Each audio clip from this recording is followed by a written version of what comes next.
কারোর সঙ্গে মজা করতে নেই, না হলে বিপদে পড়বেন আপনি। আজ আমরা একটি অত্যন্ত গুরুত্বপূর্ণ বিষয়ে আলোচনা করব। আমাদের মধ্যে অনেকেই হয়তো ভাবি যে মজা করার মধ্যে কোনো ক্ষতি নেই, কিন্তু আমি আপনাদের আজকে একটি বিষয় মনে করিয়ে দিতে চাই। কারোর সঙ্গে মজা করতে নেই, না হলে বিপদে পড়বেন আপনি। মজার নেপথ্য কারণ।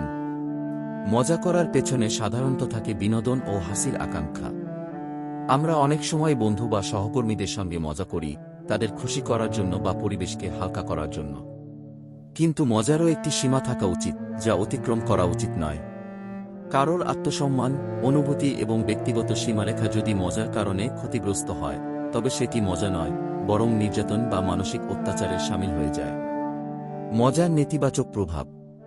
কারোর সঙ্গে মজা করার সময়ে আমরা অনেক সময় ভাবি না যে আমাদের কথাবার্তা বা আচরণ অন্যের মনে কী প্রভাব ফেলতে পারে।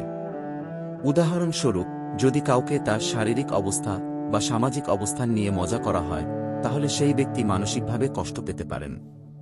এ ধরনের মজা দীর্ঘমেয়াদী মানসিক আঘাত সৃষ্টি করতে পারে, যা পরবর্তীতে বিষণ্ণতা বা আত্মবিশ্বাসের অভাবের কারণ হয়ে দাঁড়াতে পারে। সামাজিক বিপদ। একটি বিষয় সবসময় মনে রাখতে হবে, আমরা সামাজিক প্রাণী। আমাদের চারপাশে মানুষজন আছে, যারা আমাদের আচরণ ও কথাবার্তা পর্যবেক্ষণ করেন। যদি আমরা কারোর সঙ্গে নিয়মিত মজা করি এবং তাকে অপমান বা কষ্ট দিই, তাহলে সমাজ আমাদেরকে একজন অপমানজনক বা নীচ মানুষ হিসেবে চিনবে। এটি আমাদের সামাজিক সম্পর্কের জন্য বিপজ্জনক হতে পারে এবং আমরা আমাদের চারপাশের মানুষের বিশ্বাস ও সম্মান হারাতে পারি। পেশাগত জীবনের প্রভাব। একজন পেশাদার কর্মী হিসেবে আমাদের আচরণ অত্যন্ত গুরুত্বপূর্ণ। কর্মক্ষেত্রে কারোর সঙ্গে মজা করা এবং তার অনুভূতিতে আঘাত করা আমাদের কর্মজীবনের উপর প্রভাব ফেলতে পারে। এটি আমাদের পেশাগত সম্পর্ক খারাপ করতে পারে এবং এমনকি আমাদের কর্মজীবনে অগ্রগতির পথে বাধা সৃষ্টি করতে পারে।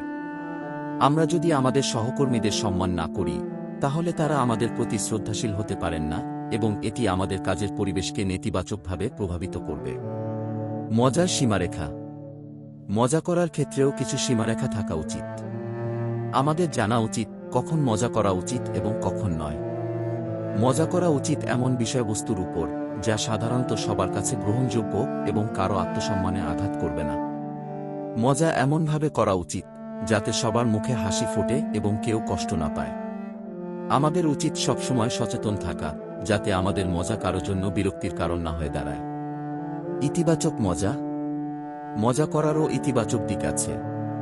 আমরা যদি ভালোভাবে মজা করি, তাহলে এটি আমাদের সম্পর্কে মজবুত করতে পারে। ইতিবাচক ও বিনোদনমূলক মজা আমাদের মধ্যে আনন্দ সৃষ্টি করে এবং সম্পর্কের মধ্যে উষ্ণতা ও আন্তরিকতা বাড়িয়ে তোলে। তাই আমাদের উচিত মজার ইতিবাচক দিকগুলিকে গুরুত্ব দেওয়া এবং অন্যের অনুভূতিকে সম্মান করা। উপসংহার। শেষমেশ আমি সবাইকে বলতে চাই যে কারোর সঙ্গে মজা করতে নেই, না হলে বিপদে পড়বেন আপনি। মজা অবশ্যই জীবনের একটি অংশ, কিন্তু সেটি এমনভাবে করা উচিত যাতে সবাই আনন্দিত হয় এবং কেউ কষ্ট না পায়।